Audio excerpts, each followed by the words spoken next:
Everyone seems to be asking a similar question when it comes to housing. How is it possible that prices are staying stable and, in some cases, increasing with rates almost at 8%? The national average 30-year mortgage rate rose for the seventh week in a row, reaching 7.79% in the week ending October 26th, according to Freddie Mac. Given current rate conditions, it's no wonder that year-over-year existing home sales sagged for the third consecutive month, slipping by 0.7%, with all four major U.S. regions posting declines, according to the National Association of Realtors, NAR. But that doesn't mean housing prices are coming down in any kind of meaningful way.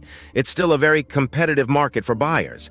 Overall, housing activity is very weak due to rising mortgage rates, elevated home prices, and constrained housing inventory. Many housing market experts forecast mortgage rates remaining elevated for the remainder of this year, and possibly into 2024. Of course, take any forecast with a grain of salt because no one expected rates to be at nearly 8% going into 2024 a year ago.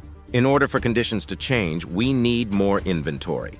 But what incentives do homeowners have to sell if they are sitting on 3% and 4% rates? When a homeowner sells, they mainly have three options. They can trade up or trade down into a bigger or smaller home. They can do a 1031 exchange, which involves using the equity gains towards another property. To do a 1031 exchange, there are strict rules and the home has to be for investment purposes only. Lastly, they can take the cash proceeds and simply walk away, but they would have to pay capital gains tax on any gains. And in some states like California, state taxes on capital gains can be as high as 13%.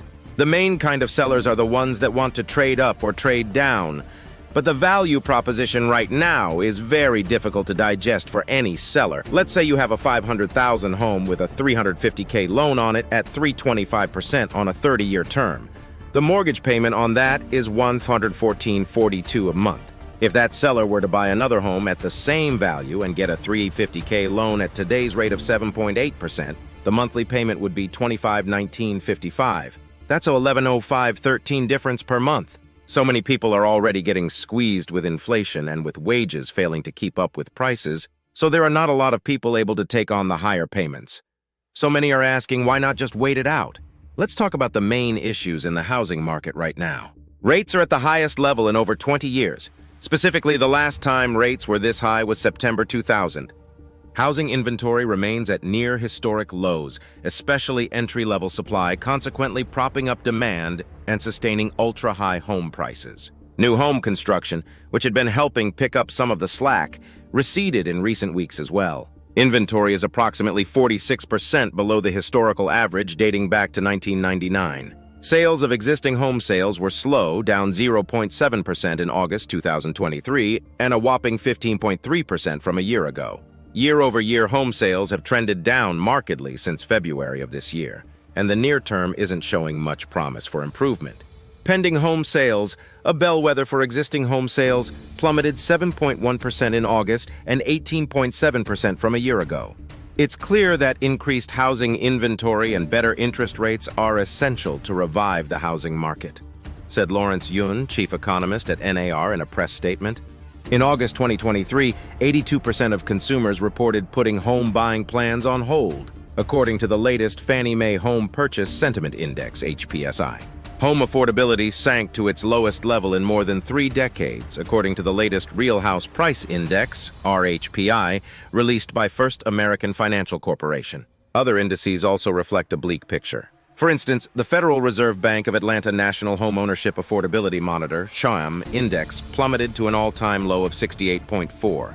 A reading below 100 indicates that median household income cannot cover annual costs associated with owning a median-priced home, or more than 30% of annual income is going towards homeownership. An individual's total housing costs should be at or below 28% of their gross income. To put today's affordability challenges into context, a homeowner living in a typical metro area during the second quarter of 2023 needed to earn at least $99,600 to afford monthly housing payments, up from $52,600 3 years ago, according to Harvard Joint Center for Housing Studies data. Despite some areas seeing price declines, the likelihood of a housing market crash, a rapid drop in unsustainably high home prices due to waning demand, still remains low. Experts point out that today's homeowners stand on much more secure footing than those coming out of the 2008 financial crisis, with many borrowers having positive equity in their homes. Experts point out that today's homeowners stand on much more secure footing than those coming out of the 2008 financial crisis, with many borrowers having positive equity in their homes. Compared to 2008, homeowners today are sitting on record low mortgage rates. Also, the rental market has seen prices go up significantly in the past 3 years. While some areas are noticing clear declines in rental rates, the rates are still significantly higher than pre-COVID. This means that any homeowner deciding whether to sell or sit has time on their side, since they can simply rent their house and get a good return. Just like everything in the world today, things can change fast and unexpectedly. If you look back to 2021 and 2022, almost all the so-called experts were wrong. Nobody has a crystal ball, but overall, with rates at a 23-year high, affordability at all-time lows, and the U.S. consumer struggling to stay afloat with inflation, it's easy to see how some markets are already starting to decline quite noticeably.